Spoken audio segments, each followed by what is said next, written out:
Depuis la nuit des temps, bien avant ma naissance, mes ancêtres portaient un appel sacré. Je m'appelle Joshua et je suis un agneau issu d'une longue lignée de moutons qui ont été témoins du déroulement de l'histoire de la rédemption à travers les âges. Nous n'étions pas de simples créatures ordinaires, nous avions été choisis.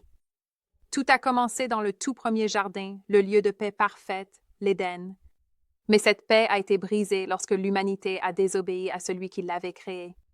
Mes ancêtres ont vu Dieu lui-même vêtir Adam et Ève de tuniques en peau d'animal, le premier sacrifice, le premier sang innocent versé pour couvrir le péché. À partir de ce moment-là, nous, les moutons, sommes devenus un signe, un symbole de quelque chose de plus grand à venir. Vous voyez, nous, les agneaux, sommes doux et confiants. Nous suivons notre berger partout où il nous conduit, sans jamais remettre en question ses soins.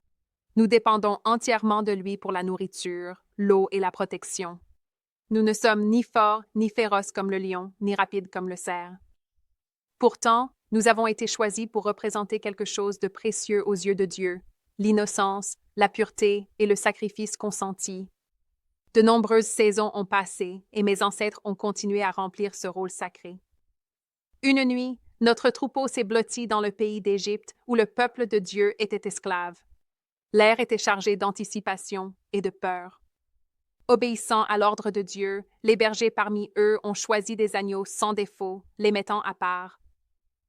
Lorsque la lune s'éleva haut dans le ciel, mes ancêtres observèrent leur sang peint sur les linteaux des maisons israélites.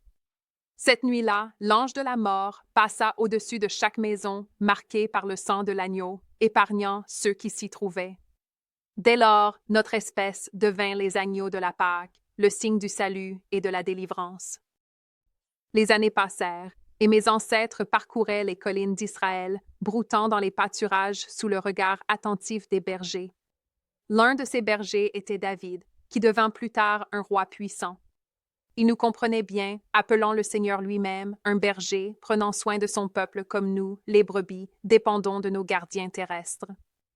Puis vint le temps des prophètes, qui parlèrent d'un agneau à venir, un qui serait plus grand que tous ceux qui l'avaient précédé. Mes ancêtres écoutaient alors que des hommes annonçaient un serviteur qui serait conduit comme un agneau à l'abattoir, silencieux devant ceux qui le tondent, donnant sa vie pour en sauver beaucoup.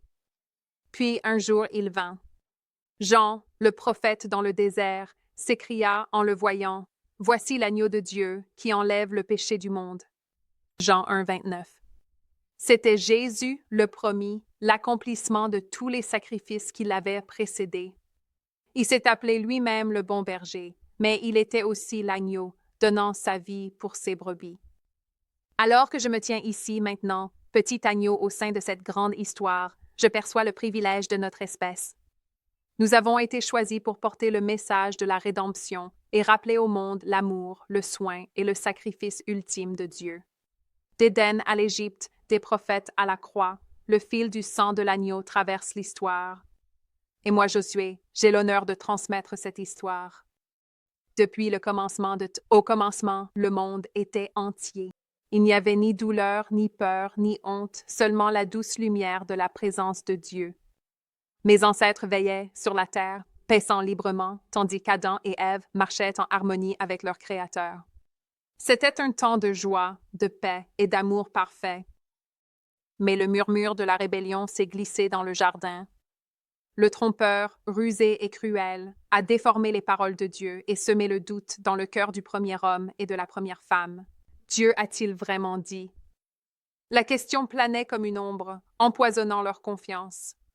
Ève tendit la main, Adam la suivit, et ensemble, ils prirent le fruit défendu et transgressèrent l'unique commandement qui leur avait été donné. Au moment où leurs dents s'enfoncèrent dans le fruit défendu, tout changea. Leurs yeux, autrefois emplis d'innocence, vacillèrent sous le poids de la culpabilité.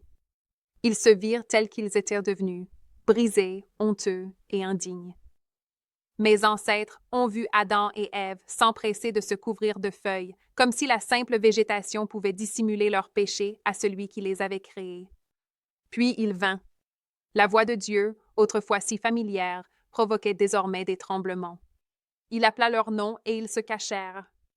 Mais aucune ombre ne pouvait les dissimuler à ses yeux. « Où es-tu? » La question n'était pas pour sa connaissance, ils savaient déjà, mais pour leur cœur. Ils savaient qu'ils étaient perdus, séparés de lui. Adam balbutia, « J'ai eu peur parce que j'étais nu, alors je me suis caché. » Le Créateur, qui les avait formés de la poussière et leur avait insufflé la vie, était attristé. Le péché était entré dans son monde parfait. La terre porterait désormais des épines. La peine remplacerait la facilité et la douleur toucherait chaque vie. Ils ressentirent la honte pour la première fois. Et pire que tout, ils furent chassés du jardin, loin de l'intimité qu'ils avaient autrefois connue. Mais Dieu, dans sa miséricorde, ne les laissa pas sans couverture. Mes ancêtres l'ont vu, un animal innocent fut pris et sacrifié. Le sang souilla la terre pour la première fois. La peau de cette créature devint des vêtements pour Adam et Ève, couvrant leur honte d'une manière que jamais des feuilles n'auraient pu faire. C'était le premier signe, le premier aperçu de ce qui allait venir, que le péché ne pouvait être expié que par l'effusion de sang innocent. Mes ancêtres ont murmuré ce moment de génération en génération. Ils comprenaient ce que cela signifiait. Nous, les agneaux, étions choisis pour quelque chose de bien plus grand que nous. Ce premier sacrifice annonçait tout ce qui allait suivre, les offrandes d'Abel, la Pâque en Égypte, les sacrifices au temple de Jérusalem et finalement l'agneau de Dieu qui ôterait les péchés du monde. Même dans leur chute, Dieu a offert une voie. Même dans leur honte, il les a vêtus. Et un jour, un agneau ultime viendrait pour couvrir non seulement un homme ou une femme, mais tous ceux qui mettraient leur confiance en lui. Alors que je me tiens ici aujourd'hui, descendant de ceux qui ont porté cette histoire, je mesure le poids de ce que signifie être choisi. Nous sommes les porteurs de l'image de la miséricorde de Dieu, et moi, Josué, je continuerai à raconter ce récit. Depuis le commencement des temps, le besoin de rédemption s'est perpétué à travers les fils d'Adam et Ève, Caïn et Abel. Mes ancêtres ont observé les deux frères alors qu'ils présentaient leurs offrandes devant le Seigneur. Abel, un berger comme tant d'autres qui ont veillé sur mes aïeux, offrit le premier-né de son troupeau, un agneau parfait et sans défaut. Son sacrifice a plu à Dieu. Caïn, cultivateur de la terre, offrit des fruits du sol, mais son sacrifice ne fut pas accepté. La colère brûlait dans le cœur de Caïn, se transformant en quelque chose de sombre et dangereux. L'avertissement fut donné. Si tu agis bien, ne seras-tu pas accepté? Mais Caïn se détourna de la miséricorde et ôta la vie à son frère. Le jugement de Dieu tomba rapidement, mais même dans le jugement, il y eut de la grâce. Caïn fut chassé, portant le poids de son crime, mais Dieu le marqua, le protégeant de la destruction. Le poids du jugement sans la grâce est insupportable, mais la miséricorde de Dieu est offerte même dans nos échecs. Le besoin désespéré d'une offrande sacrificielle se fit sentir plus vivement que jamais, murmurant l'espérance d'un agneau plus grand à venir, quelqu'un qui porterait le jugement, afin que la grâce et le pardon puissent régner.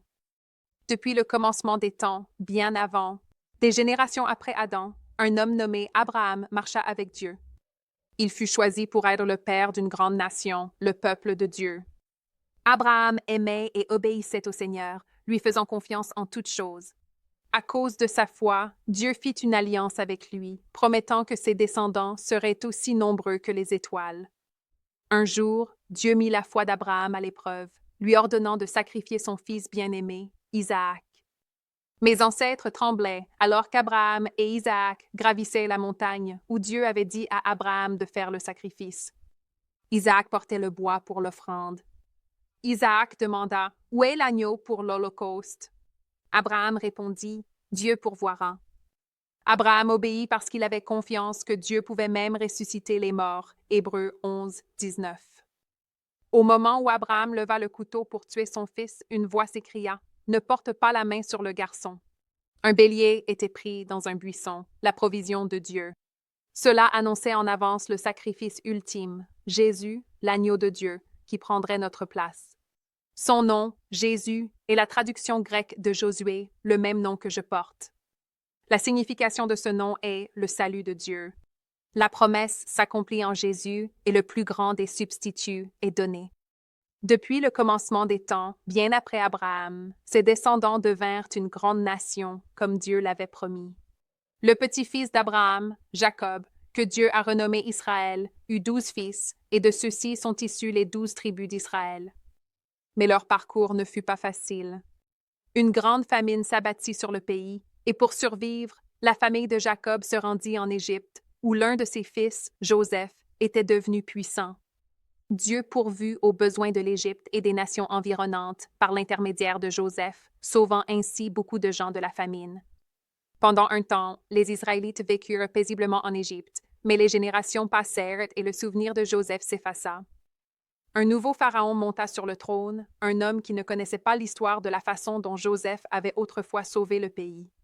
Au lieu de cela, il considéra le nombre croissant d'Israélites comme une menace.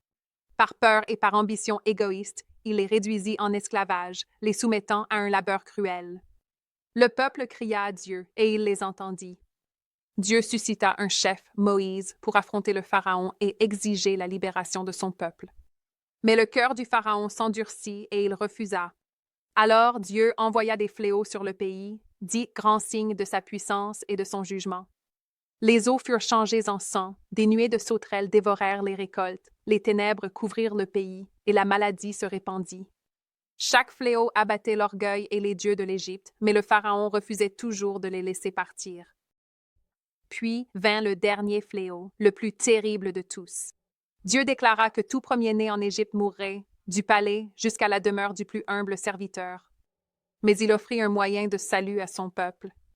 Il ordonna aux Israélites de prendre un agneau, sans défaut, et de l'offrir en sacrifice. Ils devaient prendre son sang et en marquer les montants de leurs portes. Lorsque l'ange de la mort traverserait l'Égypte cette nuit-là, il verrait le sang et passerait au-dessus de ses maisons, épargnant ainsi les premiers-nés qui s'y trouvaient. Mes ancêtres, les agneaux, ont porté le poids de cet instant. Ils ont été choisis pour un dessein sacré, être le signe de la rédemption, le moyen par lequel Dieu épargnerait son peuple. Ainsi, alors que les ténèbres tombaient sur l'Égypte, mes aïeux ont donné leur vie, leur sang marquant les demeures du peuple de Dieu. Cette nuit-là, des cris d'angoisse remplirent le pays alors que les premiers-nés d'Égypte périssaient. Pharaon, enfin brisé, ordonna aux Israélites de partir. Dieu avait délivré son peuple, et ils se mirent en route vers la terre qu'il leur avait promise. Le sacrifice des agneaux de la Pâque devint un mémorial perpétuel, une fête célébrée chaque année par les Israélites pour se souvenir de leur délivrance. Pourtant, ceci n'était qu'une ombre de ce qui devait venir. Le véritable agneau pascal serait un jour sacrifié, non pas seulement pour délivrer une nation de l'esclavage, mais pour sauver le monde entier de l'emprise du péché. Jésus, l'agneau de Dieu, verserait son sang afin que tous ceux qui se confient en lui soient épargnés lors du jugement, leurs péchés étant couverts par son sacrifice. Tout comme mes ancêtres ont joué leur rôle lors de cette nuit de délivrance, moi, Josué, je continue de raconter cette histoire, l'histoire de la providence de Dieu qui traverse l'histoire, menant jusqu'à l'agneau ultime qui ôte les péchés du monde. Depuis le commencement Après que Dieu eut délivré Israël de l'Égypte, il établit des lois pour les guider en tant que peuple élu. Au cœur de ces lois se trouvait la nécessité de l'expiation, un moyen pour un peuple pécheur d'être réconcilié avec un Dieu saint. L'une des cérémonies les plus sacrées était le jour des expiations, institué dans Lévitique 16. Moïse, le grand chef d'Israël, était celui que Dieu avait choisi pour conduire son peuple hors de l'esclavage. Mais il n'a pas accompli cela seul. Son frère Aaron fut nommé premier grand prêtre.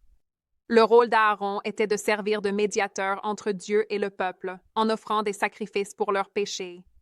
Ses fonctions mettaient en lumière une vérité fondamentale. Le péché séparait l'humanité de Dieu, et seules l'effusion de sang permettait la réconciliation. Le jour des expiations, il était ordonné à Aaron d'offrir des sacrifices particuliers pour purifier le peuple et le sanctuaire de leurs péchés. Il devait d'abord sacrifier un taureau pour ses propres péchés, s'assurant ainsi d'être lui-même purifié avant de se présenter devant Dieu au nom d'Israël. Ensuite, 2 boucs étaient choisis. L'un devait être sacrifié et l'autre, le bouc émissaire, devait être envoyé dans le désert. Le premier bouc était immolé, son sang était aspergé sur le propitiatoire dans le lieu très saint, symbolisant le prix payé pour le péché. Le second bouc, le bouc émissaire, recevait la confession des péchés du peuple sur lui, puis il était envoyé au loin, emportant leurs péchés dans le désert, pour ne jamais revenir. Cette cérémonie était une illustration saisissante à la fois de la justice et de la miséricorde.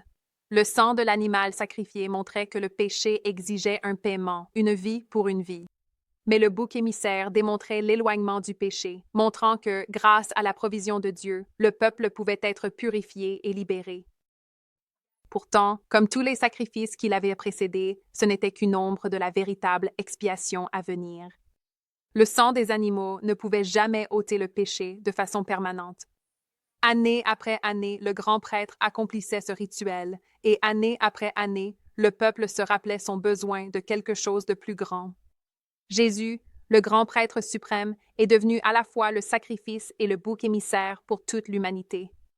Son sang, non pas aspergé sur un propitiatoire terrestre, mais versé sur la croix, a payé le prix du péché une fois pour toutes. Il a porté les iniquités du monde, les emportant comme le bouc émissaire l'avait fait autrefois pour Israël. Par lui, l'expiation a été accomplie, non pas pour une année, mais pour l'éternité. Alors que moi, Josué, je médite sur cela, je vois une fois de plus comment des animaux innocents ont joué un rôle en annonçant le plus grand des sacrifices.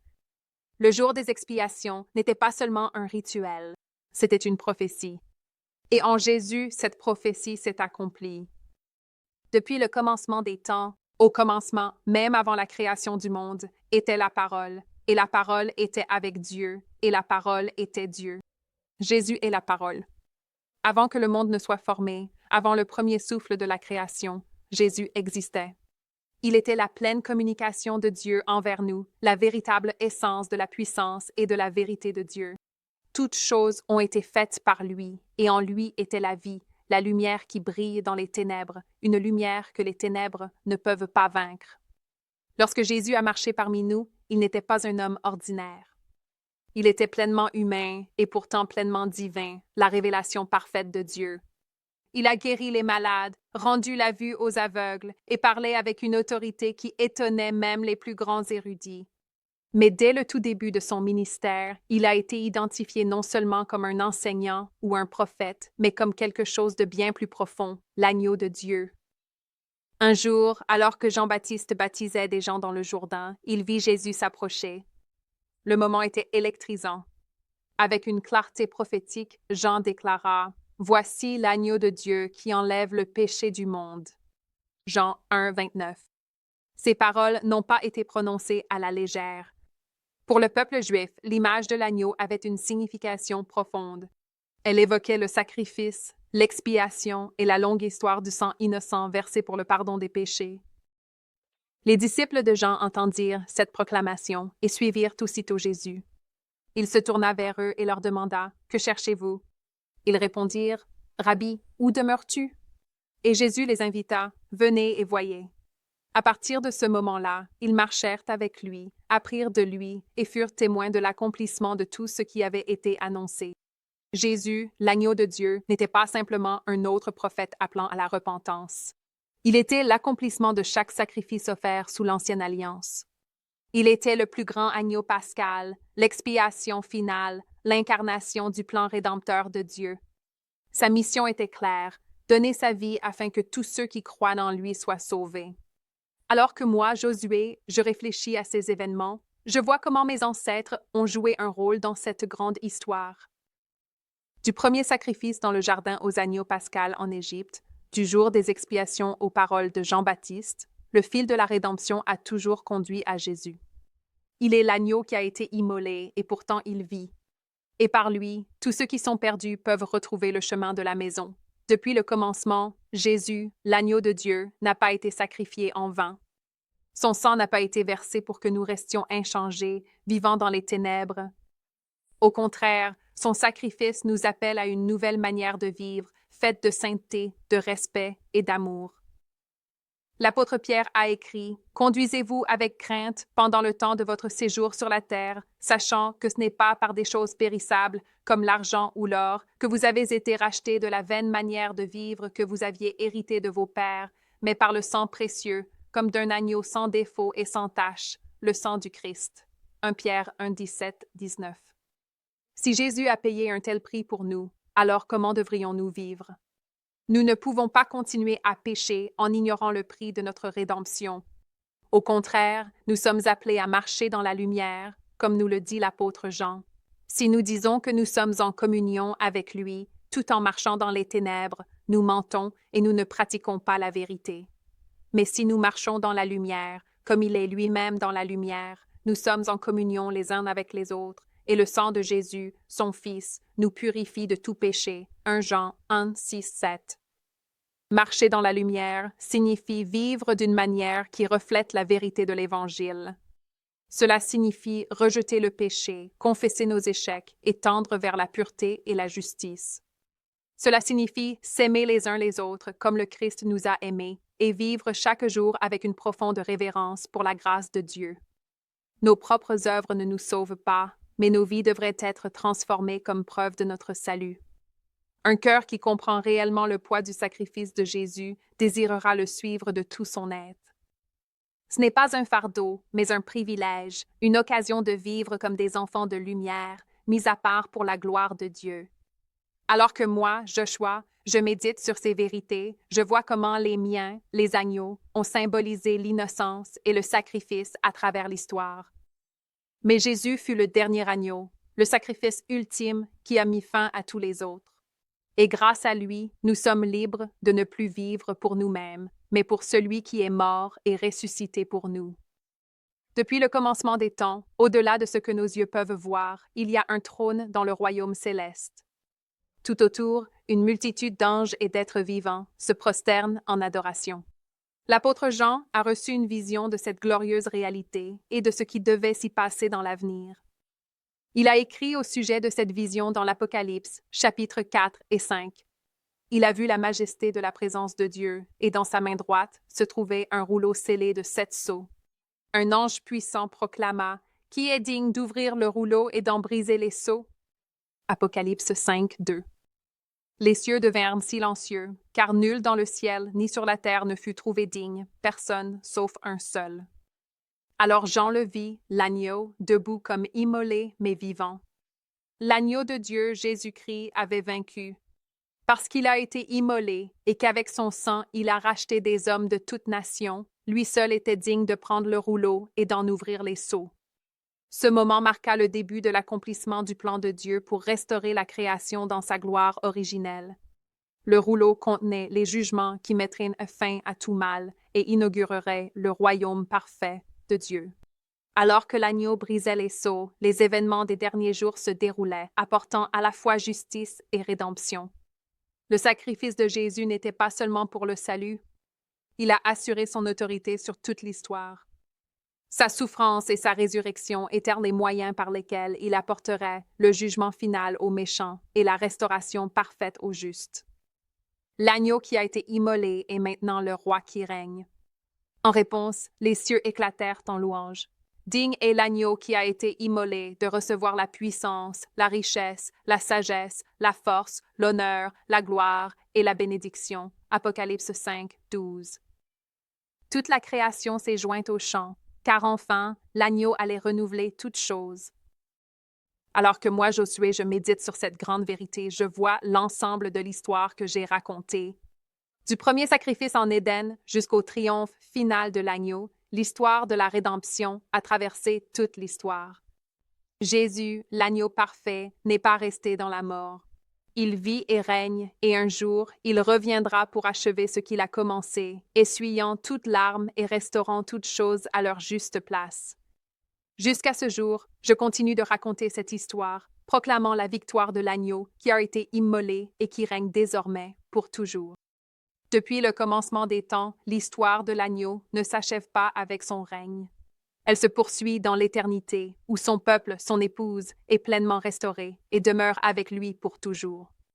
L'apôtre Jean a eu la vision de l'accomplissement final et glorieux du plan de Dieu dans Apocalypse 19, 6, 9 et Apocalypse 21, 9, 11. C'était le moment de la célébration, le grand festin de noces de l'agneau. Jean entendit des voix dans le ciel, semblables au grondement de grandes eaux, déclarant « Alléluia ! Car le Seigneur, notre Dieu Tout-Puissant, règne. Réjouissons-nous, soyons dans l'allégresse et donnons-lui la gloire, car les noces de l'agneau sont venues et son épouse s'est préparée. » Apocalypse 19, 6, 7. L'épouse de l'agneau, c'est son peuple racheté, rendu pur et sans tache par son sacrifice. N'étant plus souillés par le péché, ils sont revêtus de fin lin, justes et saints à ses yeux. Puis Jean vit la ville sainte, la nouvelle Jérusalem, descendant du ciel, d'auprès de Dieu, préparée comme une épouse parée pour son époux. Apocalypse 21, 9, 11. Cette ville n'était semblable à aucune autre auparavant, resplendissante de la gloire de Dieu, brillant d'un éclat semblable à une pierre précieuse. Le ciel et la terre sont unis ici, et la demeure de Dieu est de nouveau parmi son peuple. Ce qui avait été perdu dans le jardin d'Éden est maintenant restauré dans la perfection, alors que la création est refaite et renouvelée. Dans cette nouvelle création, il n'y a pas de temple, car le Seigneur Dieu Tout-Puissant et l'agneau sont son temple. Apocalypse 21, 22. Il n'y a pas besoin de soleil ni de lune, car la gloire de Dieu l'illumine, et sa lampe, c'est l'agneau. Apocalypse 21, 23. Les nations marchent à sa lumière. Il n'y a plus de douleur, plus de tristesse et plus de mort. La vision de Jean se poursuit dans l'Apocalypse 22, où il voit le fleuve d'eau de la vie couler du trône de Dieu et de l'agneau. De chaque côté du fleuve se tient l'arbre de vie, portant des fruits en toute saison. Ici, les rachetés serviront Dieu et verront son visage, régnant avec lui pour toujours et à jamais. Alors que moi, Josué, médite sur la plénitude de cette histoire, je vois l'accomplissement de toutes choses. L'agneau qui a été immolé règne désormais dans la gloire éternelle. Son épouse, son peuple, est avec lui, restauré et pur, jouissant d'une communion sans fin dans un monde rendu parfait. L'œuvre de rédemption de Dieu, tissée à travers l'histoire, a trouvé son but ultime. Ce qui a commencé par le sacrifice s'achève dans la joie éternelle. C'est là notre espérance. C'est la promesse faite à ceux qui croient. Un jour, nous nous tiendrons dans la lumière de l'agneau, à jamais à lui, à jamais aimé. Alors, jusqu'à ce jour, je continue de raconter cette histoire, l'histoire de l'agneau qui a été immolé, qui règne et qui accueillera son épouse dans la joie éternelle.